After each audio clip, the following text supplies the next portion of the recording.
Welcome back to another episode of Detroit 360, your personal guide to all things Detroit. I'm your host, Sheila Grant.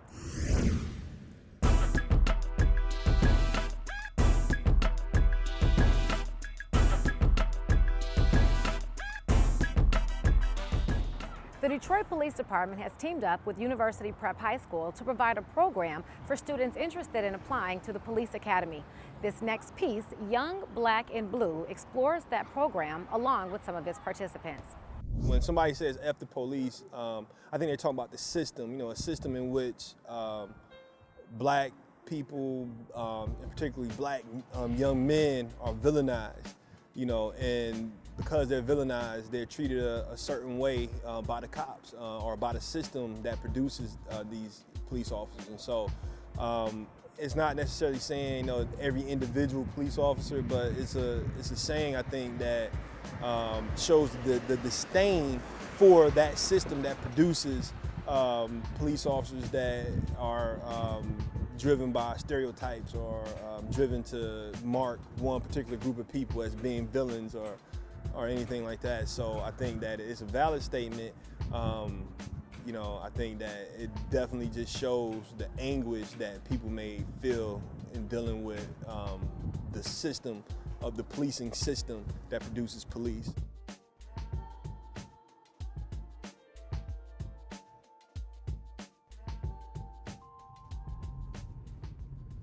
I did start at 19, so I actually applied at 18. So right out of high school, I'm like, hey, this is what I want to do. So I went down there and applied, but we had to actually wait a year, having our driver's license. So I didn't really get hired on until 19. But with that, it was something I always wanted to do. Even not having anybody in my family, or my immediate family that was police officers.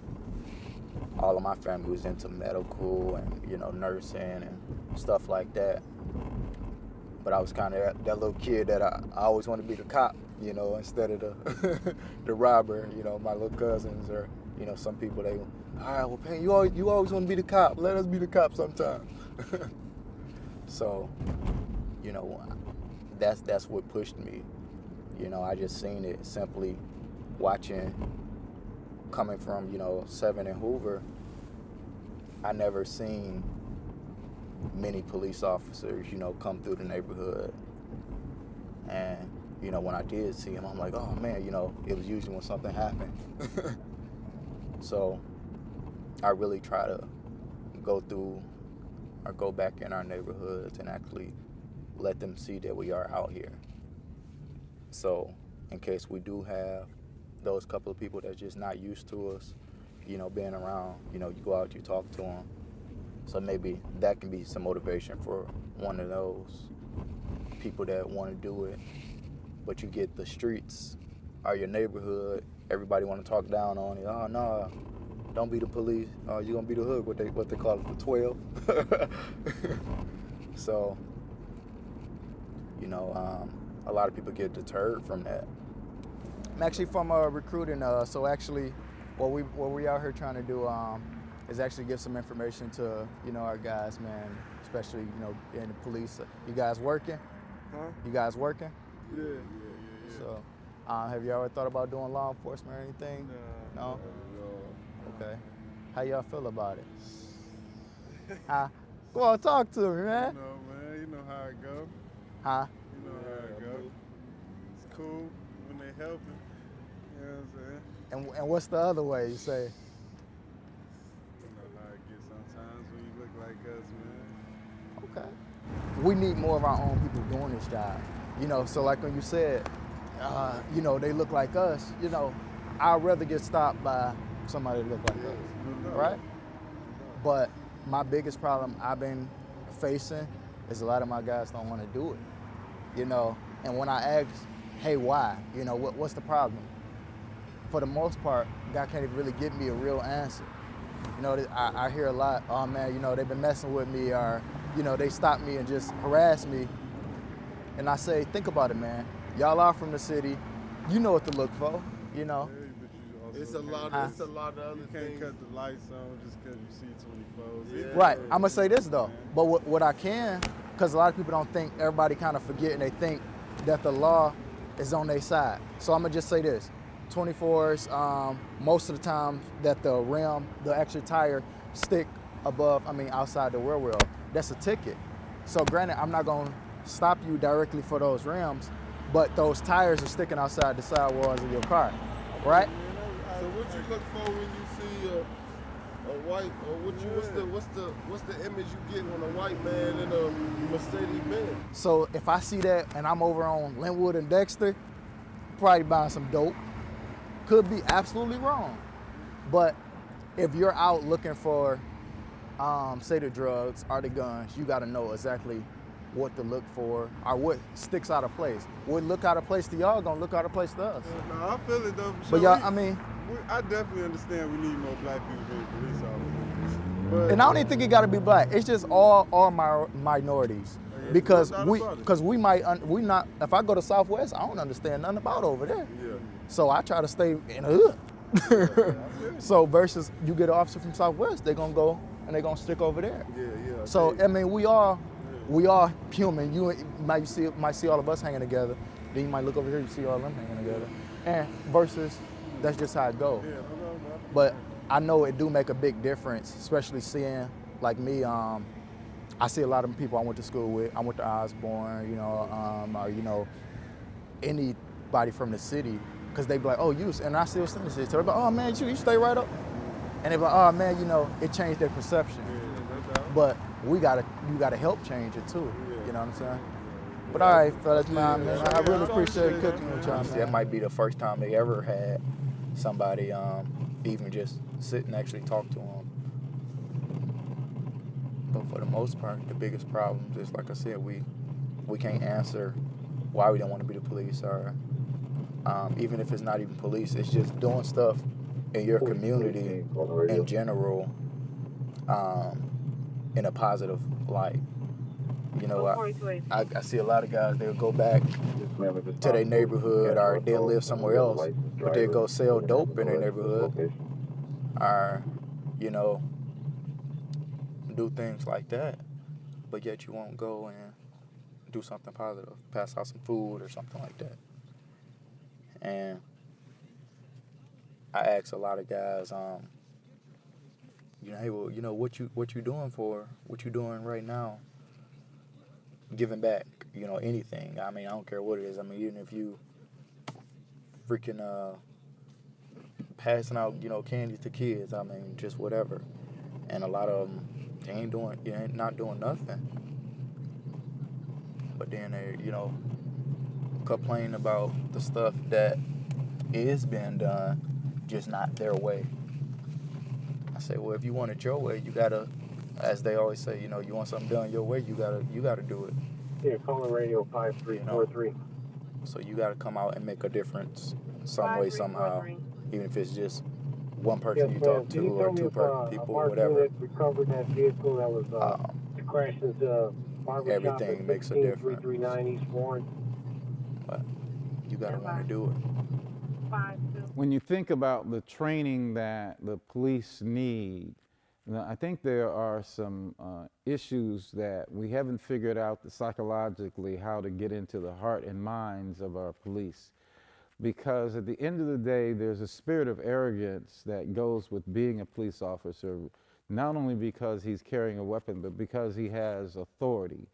And so I think probably one of the big issues is, how do you sensitize young people as well as some of the older police officers to be sensitive to their community and to recognize that though they have the authority, that they still must operate under the authority of the citizens. So in essence, you're an employee of the people of the city of Detroit.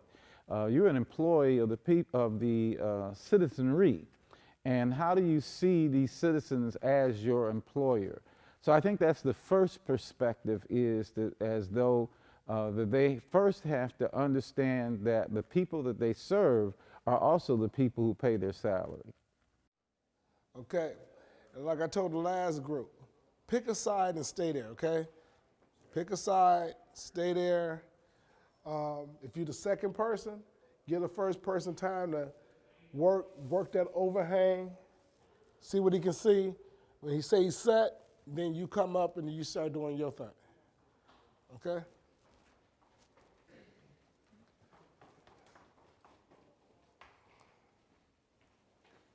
Well, my name is Alfred Boson, and I'm 21 years old from Clinton Township, Michigan.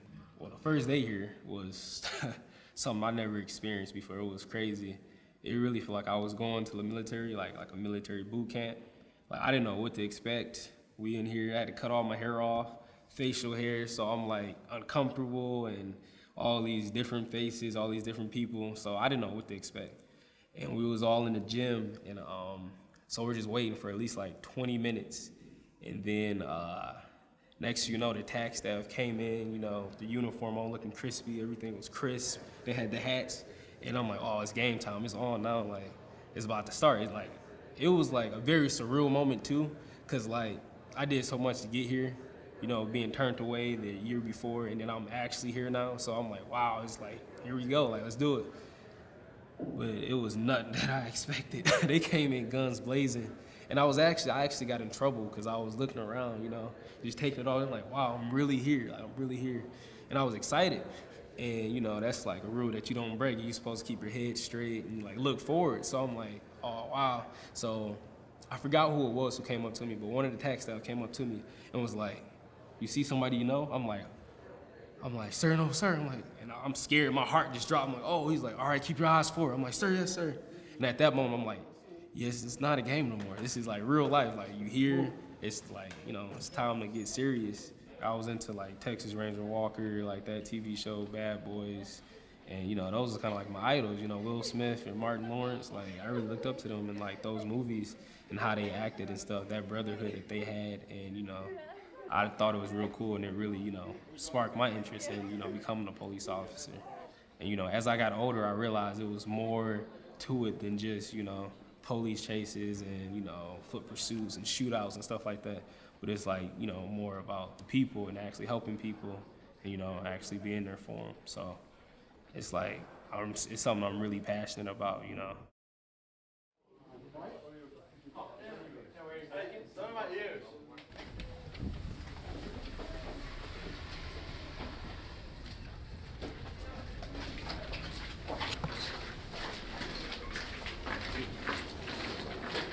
Many law enforcement officers can cite incidents where accidental shots from firearms have occurred in the home.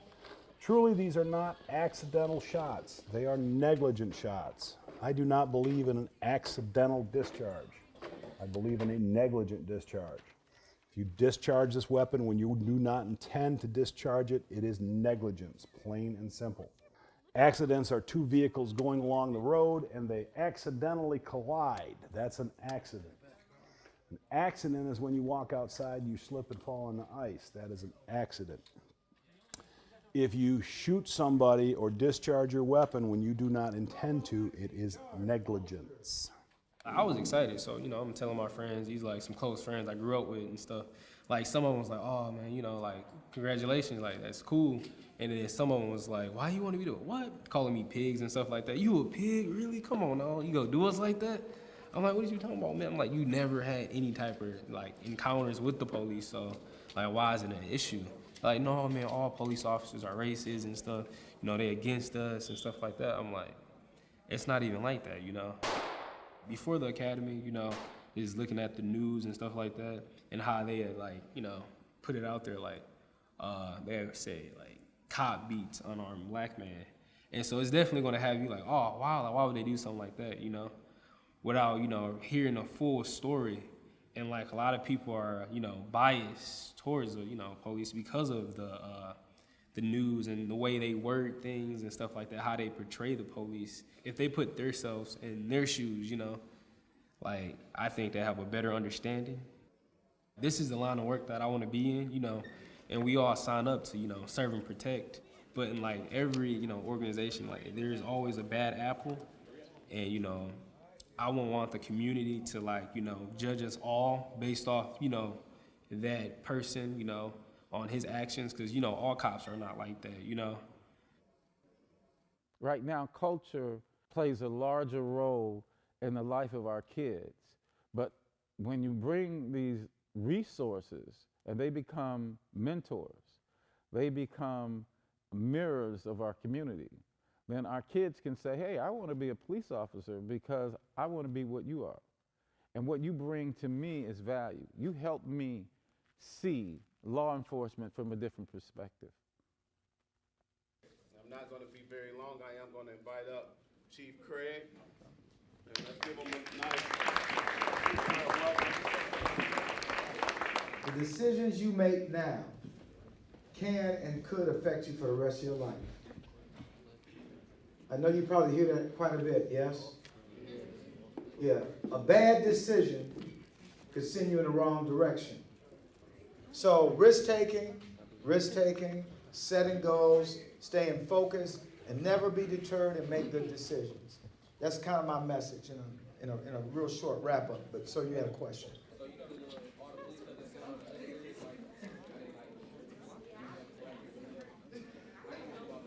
So the question was, do I know about the police officer that beat up black people in other areas? Well, I mean, is that what you said? I mean, oh, you wanted me to, well, you wanted me to be a little more eloquent. Okay, then, what do you think about excessive use of force against minorities?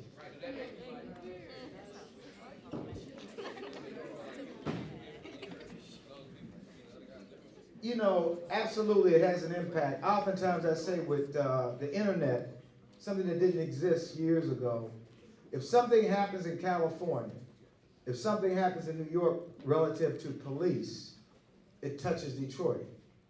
You look in, many of you probably don't use Facebook. I think, would you use Snapchat, use Facebook? What's the common social media platform? MySpace. Instagram. No? Oh, Snapchat, is that the number one? Twitter? Twitter's like a what now? Oh, okay, so Twitter and Snapchat. So if something's tweeted from Cincinnati, Ohio about excessive force by police, it touches Detroit. And so I don't, of course, you know, I like to say that the Detroit Police Department is one of the finest police departments in the country. We have great, somebody said, you said, oh, of course, you agree? I was saying, what'd you say, sir? All right. Is someone else, yes? All right, my name is Dakari Thomas. I'm a senior at University Prep High School. After I graduate, I'll be going to Police Academy. I'm from the Macon-Canfield area, like off the 75 freeway. It's like public housing. They call it the Diggs homes. It's a lot that go on. There's drugs there, guns, shootouts. That's where the police come around and really toss guys around. It's young kids, they probably just pick up, slam. They be late at night, they confuse them with somebody else. I almost got confused with somebody else before. And there was a guy in a black Charger they put up, we was all playing basketball. I seen him point at me and then one of the guys opened up the back door. Somebody was in the back, but they never did get out, they just closed the door and pulled it back off. Stuff like that make me scared to even walk around. Or it makes me scared to interact with police officers. Because you never know their mood. They might just feel like killing somebody today.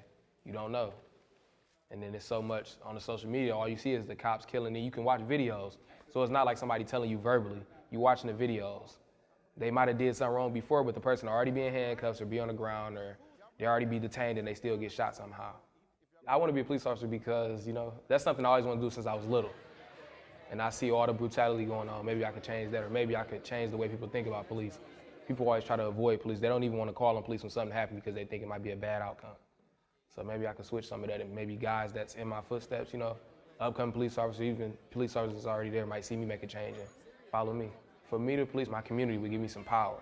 So now I can actually give back and be in the police authority so I can help out my people. If they see me as an officer, they'd probably have some security. They'd probably feel safer knowing that somebody in a bigger position than them can have their back. At the end of the day, as being a police officer, I would like someone to say that I was respected. I always respected people and always lifted people up. I don't want nothing bad said about me. And I don't want to follow in no man's footsteps. I want to lead my own way.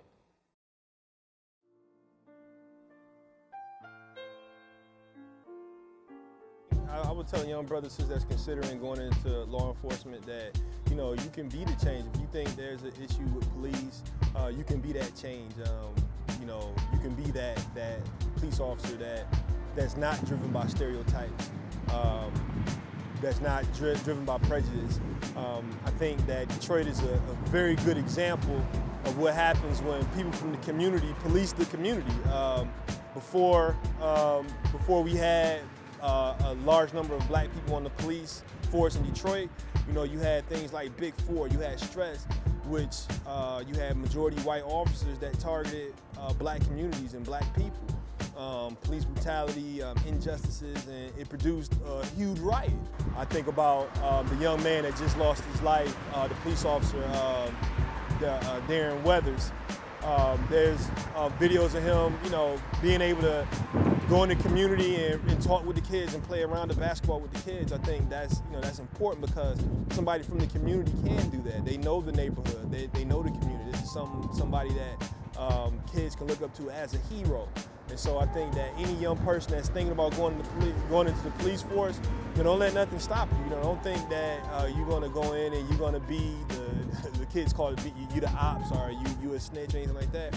You're a much needed fixture in the community to help, you know, bring balance to the police and community relations.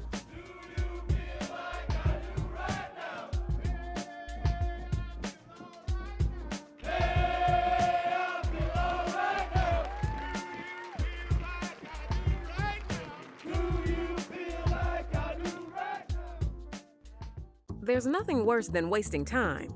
Well, maybe waiting in lines. But now I can pay my water bill from my phone, tablet, or laptop. All it takes is a quick click and bam, I can check, manage, and pay my water bill from anywhere.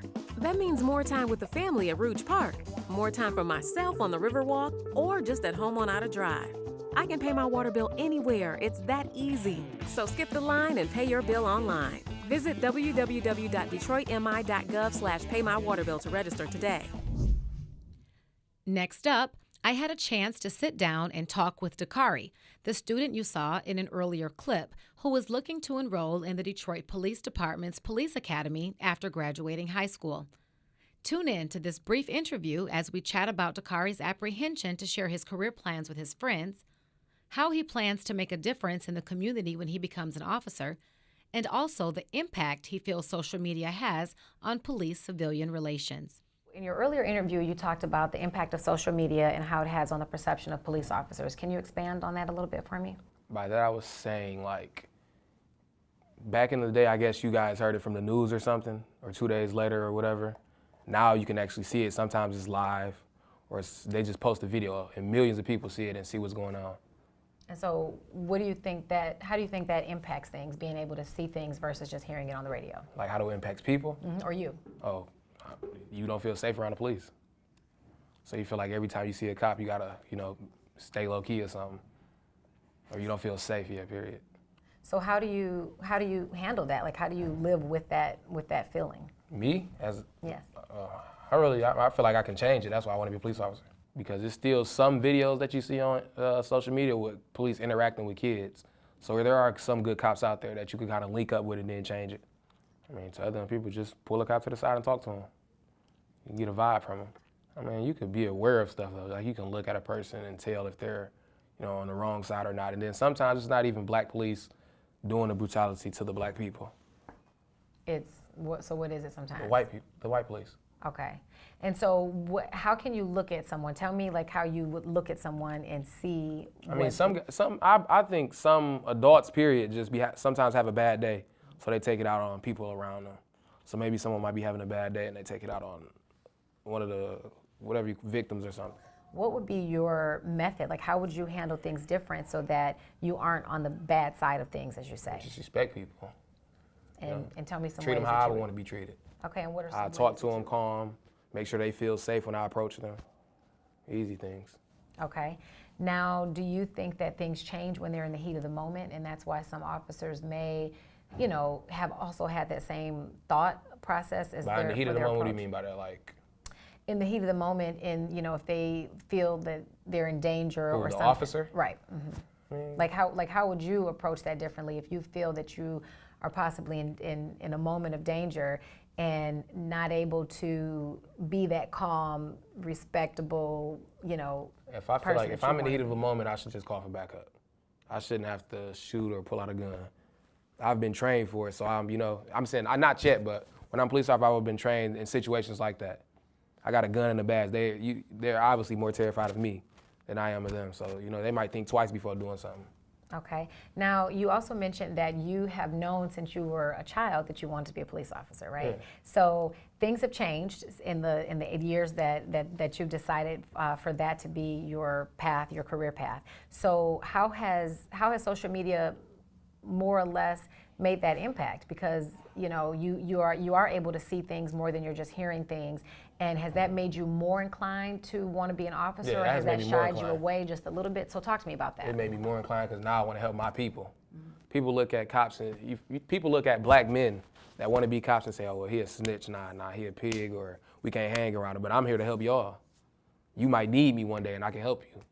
So you talk about how your friends may not be open to the idea of you being a cop and may call you names and things like that. Tell me about what, if any, conversations you've had with them about your career path. I haven't had any conversations with my friends about it. And why is that? I don't know what their reaction to be. So are you too afraid to have that conversation? I'm not afraid, they can't put no money in my pocket, so what's the point of me even expressing it to them?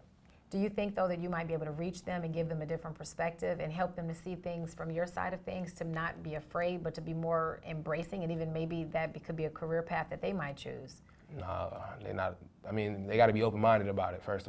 You can't just persuade someone to do police. That's something big. Sure. So, nah. So do you what are your conversations like with your friends about what you see on social media, what you see on the news, and the everyday things that are happening? They barely talk about that type of stuff. They just keep it as if they just want to keep away from the police. Okay.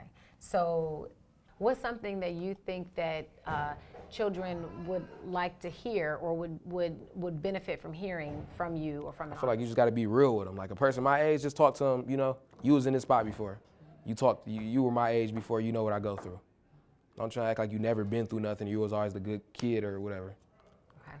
All right, is there anything that you want to close out with to wrap up, or something that you didn't mention in the last interview, or something that you did say that you want to make sure gets put out there? No, not really. I just hope I get hired. You're on the right path, you're doing some of the right things, and you just keep trucking ahead, and no reason for it to not happen. All right. If you like these stories and want to see more, subscribe to our YouTube channel at City of Detroit and follow us on social media at City of Detroit and at Stories from DET. Well, that's it for this week's episode of Detroit 360. I'm your host, Sheila Grant. Thanks so much for watching.